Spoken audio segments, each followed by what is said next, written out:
Zimbabwe তো বাংলাদেশের জন্য রীতিমতো অস্ট্রেলিয়া হয়ে উঠেছিল। মানে আমরা ভাবতে চাই যে বাংলাদেশ জিম্বাবুয়ের জন্য অস্ট্রেলিয়া হয়ে উঠবে, ওই রকম পারফরমেন্স, ওই রকম আধিপত্য, ওই রকম রাজস্বিকতাই বাংলাদেশের পারফরমেন্সে থাকবে। কিন্তু এই জিম্বাবুয়ে ট্যুরে গিয়ে বাংলাদেশের পারফরমেন্স এখন পর্যন্ত ছিল যাচ্ছে তাই হতাশাজনক। একমাত্র টেস্ট ম্যাচটা আমরা ইনিংস ব্যবধানে হেরেছি, ওয়ানডে সিরিজের প্রথম দুইটা ম্যাচ হেরে সিরিজ হার নিশ্চিত করে ফেলেছি। ফলে আমাদের কাছে জিম্বাবুয়ে অস্ট্রেলিয়া হয়ে উঠেছিল যেন। অবশেষে তৃতীয় ওয়ানডে ম্যাচে বাংলাদেশের মতো পারফর্ম করলো। আমরা ম্যাচটা জিতে নিলাম 7 উইকেটে। আমরা ম্যাচটা জিতে নিলাম 14 ওভার বাকি থাকতে। যেই জয়টা আসলে 7 উইকেটের চেয়ে বেশি ব্যবধানেও হতে পারতো, যেই জয়টা আসলে 14 ওভারের চেয়েও আরো আগে আমরা জয়টা নিশ্চিত করতে পারতাম। কিন্তু তারপরও বাংলাদেশ যে ম্যাচটা জিতেছে, যেখানে সিরিজটাতে অন্তত পক্ষে আমরা হোয়াইট ওয়াশ তো হলাম না, অন্তত পক্ষে ব্যবধানটা তো 2-1 থাকলো, সেই জয়টার টার্নিং পয়েন্ট নিয়ে তো আলোচনাটা করতে চাই। তানজিদ হাসান তামিম তার সেঞ্চুরি মিসের কথাটা বলতে হবে শুরুতেই। বাংলাদেশের যখন দলের জয়ের জন্য প্রয়োজন মাত্র 3 রান, তানজিদ তামিমের সেঞ্চুরির জন্য প্রয়োজন 6 রান। অর্থাৎ তিনি যদি ওই সময় ছক্কা মারেন তাহলে 2 লক্ষই একসঙ্গে পূরণ হয়ে যায়। নাজমুল হোসেন শান্ত ওই অবস্থাতে দাঁড়িয়ে একটা ওভার পুরোটা মেডেন দিলেন সতীর্থর সেঞ্চুরির জন্য, কিন্তু সতীর্থ তানজিদ তামিম পরের ওভারটাতে সেই ছক্কা মারার চেষ্টাতে তিনি ক্যাচ দিয়ে যখন আউট হয়ে যান 94 রানটাতেই। অর্থাৎ তার সেঞ্চুরিটাও হলো না। বাংলাদেশের জয় নিয়ে অবশ্য আরো অনিশ্চয়তার আর কি এবার রয়েছে। তাওহিদ হৃদয়ের উইকেটটাও আমরা ওই ওভারে হারিয়েছি, তারপরেও বাংলাদেশ এই 7 উইকেটে ম্যাচ জিতে যায় 14 ওভার হাতে রেখে। তানজিদ তামিম নিজেকে দুর্ভাগ্য ভাবতে পারেন যে সেঞ্চুরিটা পেলাম না মাত্র 6 রান হাত বাকি থাকতে, দর্শকরাও ভাবতে পারেন। তবে খেলার মধ্যে থাকা তানজিদ তামিম কিংবা দেখার মধ্যে থাকা দর্শকরা ওই রকম ভাবে ভাববেন না, কেননা তানজিদ তামিম আউট হতে পারতেন আরো 5 বার মানে 5 বার।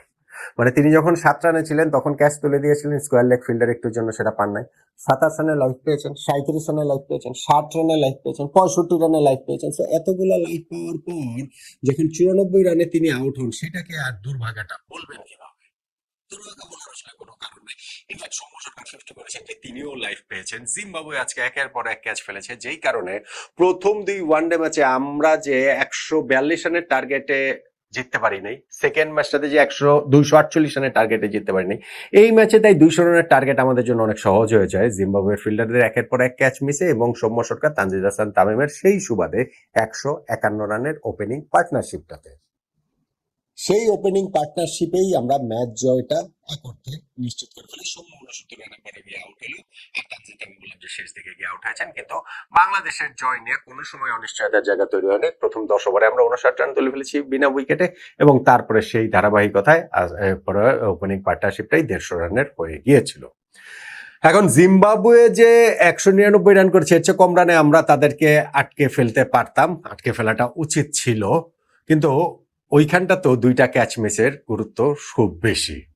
0 রানে ওয়েসলি মাদাবেরের ক্যাচটা পয়েন্টে ফেলেছিলেন রিশাদ হোসেন, যেই মাদাবেরের 74 বলে 75 রানে একটা ইনিংস খেলেছেন। 13 রানে ব্রাড ইভান্সের ক্যাচটা ফেলেছেন মোহাম্মদ সাইফুদ্দিন, যেই ব্রাড ইভান্সের 43 বলে 50 রানের একটা ইনিংস খেলেছেন। অর্থাৎ যেই দুইজনকে আমরা 0 রানে 13 রানে লাইভ দিয়েছি তারাই 50 করেছেন, 75 করেছেন। ফলে জিম্বাবুয়ের স্কোরটা কিন্তু 199 পর্যন্ত চলে যায়। যদিও এইখানটাতে শুরুতেই আমরা ওদের 3টা উইকেট তুলে নিয়েছি, শরীফুল 2 উইকেট, তাসকিন 1 উইকেট। আবার যখন সেই পার্টনারশিপটা জমে গিয়েছিল, কায়ারও একটা স্ট্যাম্পিং চান্স ছিল, সেই পার্টনারশিপটাও তাসকিন ব্রেক করলেন। মাঝখান দিয়ে হচ্ছে গিয়ে এই ম্যাচে তানভীরকে খেলানো হয়েছে, তিনিও 2টো উইকেট পেয়েছেন। তো সব মিলিয়ে বাংলাদেশের বোলিংটাতে হচ্ছে গিয়ে জিম্বাবুয়েকে কন্টেইন করার একটা ব্যাপার ছিল। তারপরও আমরা ওদের 6 উইকেট ফেলে দিয়েছিলাম কত 107-8 রানে, সেখান থেকে 199 যে চলে গেল, আমরা যে টেইলকে আসলে মুড়ে দিতে পারি না, সেইটা আরো একবার এই ম্যাচটাতে প্রমাণিত হয়েছে। 199 যখন ওদেরকে আটকে রেখেছি 200 রানের টার্গেট, সেইটা বাংলাদেশের অবশ্যই চেস করে জেতা উচিত। এখন বাংলাদেশের প্রথম ম্যাচে 142 করেও জেতা উচিত ছিল, দ্বিতীয় ম্যাচে 248 করেও জেতা উচিত ছিল।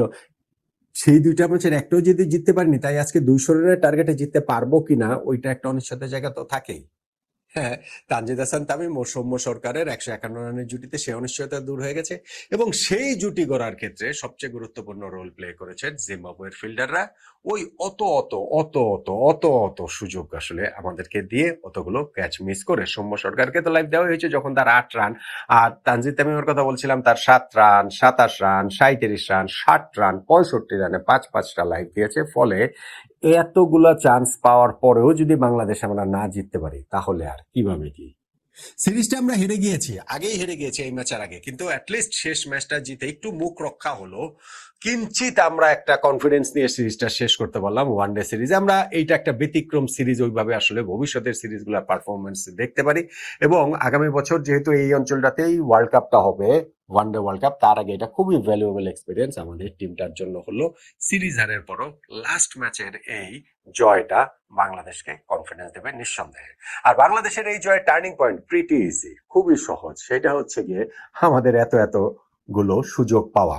যদি আমরা ম্যাচটা হেরে যেতাম তাহলেও জিনিসটা বোধহয় টার্নিং পয়েন্টে ইজি ছিল, কেননা আমরা আবার ওদের যেই দুই ব্যাটসম্যানের ক্যাচ ফেলেছি 0 রানে ও 13 রানে, সেই দুইজন 75 রান আর 50 রান করেছেন, ফলে সেইটা টার্নিং পয়েন্ট হতে পারতো যদি বাংলাদেশ ম্যাচ হেরে যেত। যেহেতু বাংলাদেশ ম্যাচ জিতেছে, ফলে আমাদের ওই ওপেনিং পার্টনারশিপে আমাদের ওই দুই ওপেনার, স্পেশালি তানজিদ তামিমকে যে এতগুলো লাইভ দিয়েছে জিম্বাবুয়ে, সেটাই তাই বাংলাদেশের এই 14 ওভার হাতে রেখে 7 উইকেটের জয়ের, মুখ রক্ষার জয়ের টার্নিং পয়েন্ট বলে আমার মনে হচ্ছে। একমত নিশ্চয়ই হবেন আপনি, নয় কি?